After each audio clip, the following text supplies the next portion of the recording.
Alcohol is gone from your life, from your body, but it's still in the world. It's just a fact. The trick is to make it disappear in your brain. Then it doesn't matter. Alcohol in the world is irrelevant when you've got no desire to drink it. Another thing that you've got to accept at the beginning of this journey is that you have to change much more about yourself than just the alcohol habit if you want to stay off this in the long term. I've lived this life for 12 years now, more or less, and so many things have changed over that time. The instant gratification mindset has gone almost. My diet has changed. My bullshit filters have changed. The type of crap I let into my head, that has gone down vastly since I stopped putting this crap into my body. I go to bed early, I get up early. All of these things make a difference on their own, but man, do they make a difference when you combine them together. Next, you've got to accept that changes will take time. It takes time to get used to not having alcohol available to you every single day.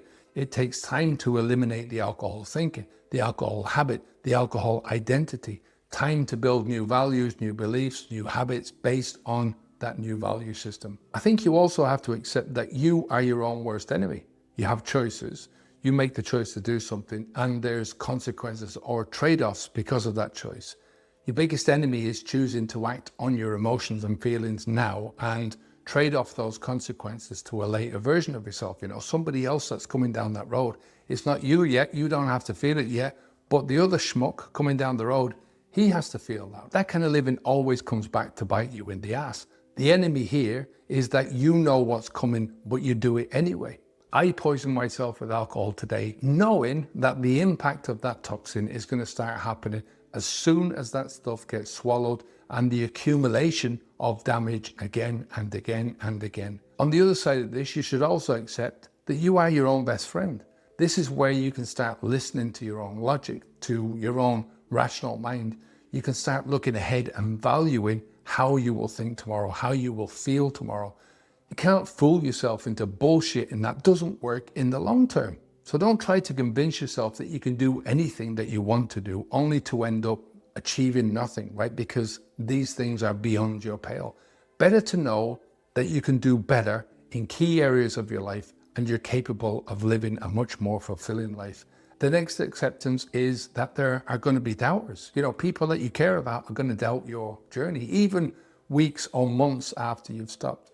You're probably surrounded with people who are doing the same thing that you're trying to get away from, right? Many people who are drinking. Now, how many times have you tried to change before? And how has that gone for you?